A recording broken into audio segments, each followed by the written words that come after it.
Als Restverteidiger, weil er eben die Bälle erreichen kann. Tim nasional, Timnas, Indonesia harus puas menutup babak pertama melawan Australia dengan skor sama kuat 0-0, pada Selasa, 10 September 2024, malam waktu Indonesia Barat. Bermain di Stadion Utama Gelora Bung Karno, SUGBK, Jakarta, skuad Garuda sejatinya benar-benar tertekan dalam pertandingan kedua grup C babak ketiga kualifikasi Piala Dunia 2026 zona Asia tersebut. Bisa dikatakan Martin Paes menjadi bintang di babak pertama. Sebab kiper FC Dallas itu beberapa kali menyelamatkan gawang Timnas Indonesia dari peluang emas yang diciptakan Soceroos, julukan Timnas Australia. Timnas Indonesia sejatinya tampil apik di awal laga. Sebab belum ada 5 menit, pasukan Shin Taeyong langsung mendapatkan 2 tembakan ke gawang. Sayangnya, itu adalah peluang emas yang mampu diciptakan Timnas Indonesia selama 45 menit laga berlangsung. Sisanya Australia benar-benar mengepung lini belakang Garuda. Paes menjadi pahlawan karena beberapa kali peluang emas mampu ia hempaskan. Bahkan Paes sempat melakukan double save gemilang. Meski terlihat luar biasa, sejatinya hal itu merupakan kabar buruk. Sebab itu berarti pertahanan Garuda terlalu lemah sehingga Paes lebih sering turun tangan. Timnas Indonesia 11, Martin Paes, Sandy Walsh, Rizky Ridho, Jay Itzes, Kelvin Verdong, Nathan Choeaon, Marcelino Ferdinand, Justin Hubner, Ivar Jenner, Ragnar Oratmangoen, Rafael Struijk. Cadangan, Wahyu Prasetyo, Witan Sulaiman, Egy Maulana Fikri, Pratama Arhan, Ferrari, Asnawi, Ricky Kambuaya, Nadeo Argawinata, Hoki Caraka, Tom Haye, Shane Patinama, Hernando Ari.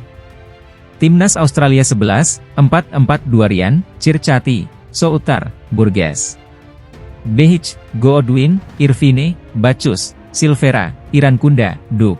Kapten tim Australia, Matthew Ryan, memberikan komentar jelang laga krusial melawan Timnas Indonesia pada babak ketiga kualifikasi Piala Dunia 2026 zona Asia. Matthew Ryan, penjaga gawang berpengalaman yang kini bermain untuk AS Roma, mengingatkan timnya untuk tidak meremehkan kekuatan Timnas Indonesia. Meski pernah mengalahkan Indonesia 4-0 di Piala Asia 2023, Ryan menilai kali ini situasinya berbeda. Pada awal tahun ini, kedua tim pernah bersua di babak 16 besar Piala Asia 2023. Kala itu, Timnas Indonesia harus takluk dengan skor telak 0-4. Namun, Ryan menegaskan bahwa laga kali ini tidak akan mudah bagi Australia, terutama karena perubahan signifikan dalam skuad Indonesia. Ryan mencatat bahwa aroma Belanda di Timnas Indonesia kini semakin kuat.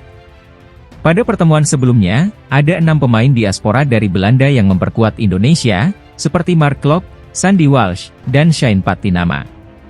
Kini, jumlah tersebut bertambah dengan kehadiran pemain-pemain seperti Nathan Choeaon, Jay Itzes, dan Martin Paes. Ryan yang pernah bermain di Belanda bersama AS Alkmaar, menyadari betul kualitas sepak bola Belanda. Ia menyoroti bagaimana pemain-pemain asal Belanda sangat mengandalkan teknik dan permainan modern, yang bisa menjadi ancaman nyata bagi Australia. Kami tahu bahwa mereka akan memiliki kualitas yang dapat merugikan kami jika kami tidak bermain dengan baik, ujar Ryan. Ia menambahkan bahwa Australia harus fokus pada performa mereka sendiri dan tidak memberi kesempatan bagi Indonesia untuk mengeksploitasi kelemahan mereka. Laga antara Indonesia dan Australia ini tentu akan menjadi pertarungan sengit yang tidak boleh dilewatkan. Kita nantikan bagaimana jalannya pertandingan pada Selasa malam nanti di Stadion Gelora Bung Karno. Terus ikuti perkembangan terbarunya hanya di sini. Persiapan Timnas Indonesia menghadapi Australia di kualifikasi Piala Dunia 2026 menjadi semakin menarik. Pasalnya, skuad Australia mengalami perubahan mendadak menjelang laga penting ini. Australia, yang dikenal dengan julukan The Soceroos, sedang berada dalam tren negatif setelah kalah mengejutkan dari Bahrain di laga perdana putaran ketiga kualifikasi Piala Dunia 2026 zona Asia. Di pertandingan tersebut, mereka juga harus kehilangan striker Kusini Yengi akibat kartu merah. Sebagai langkah perbaikan, pelatih Graham Arnold memutuskan untuk melakukan perubahan signifikan dalam skuadnya. Yengi dicoret, dan sebagai penggantinya, Arnold memanggil striker dari Liga Denmark, John Iredale. John Iredale, penyerang berusia 25 tahun yang bermain untuk Aalborg BK, kini menjadi pilihan baru. Iredale lebih berpengalaman dibandingkan Yengi, dengan catatan bermain di berbagai liga Eropa sejak usia muda. Dia telah tampil dalam 8 pertandingan musim ini, sedangkan Kusini Yengi baru 2 musim bermain di Liga Inggris. Meskipun Iredale memiliki pengalaman lebih, Yengi masih unggul dalam hal produktivitas gol dengan 17 gol dalam 3 musim terakhir, dibandingkan 13 gol yang dicetak Iredale.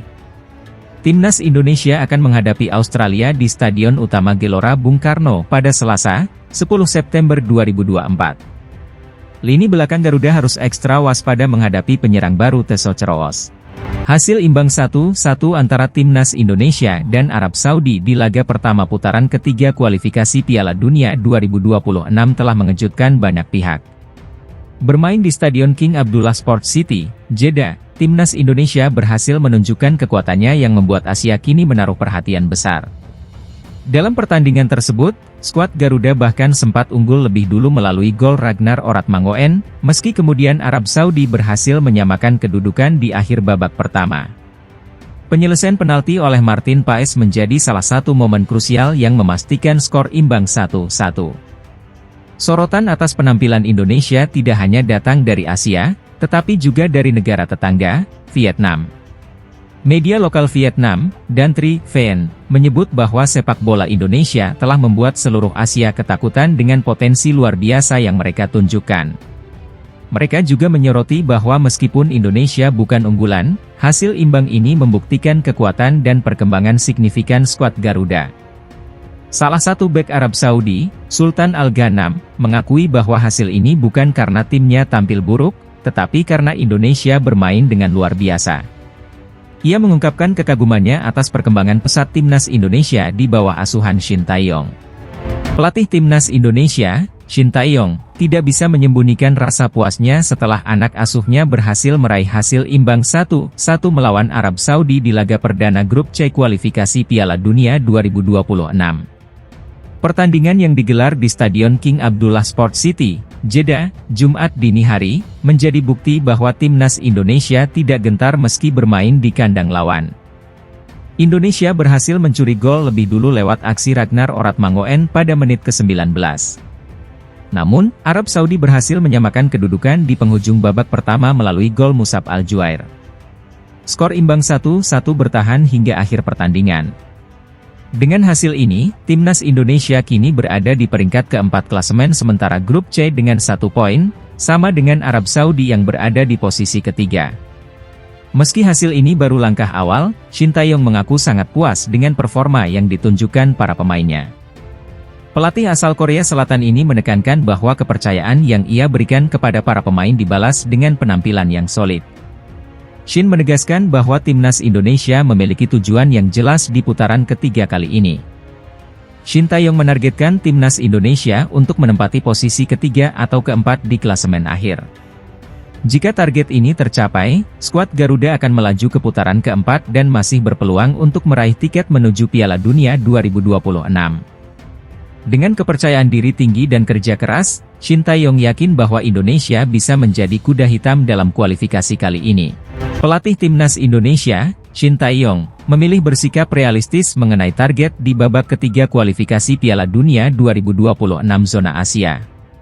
Di grup yang disebut sebagai grup neraka, Shin Tae-yong menargetkan Indonesia finish di posisi ketiga atau keempat.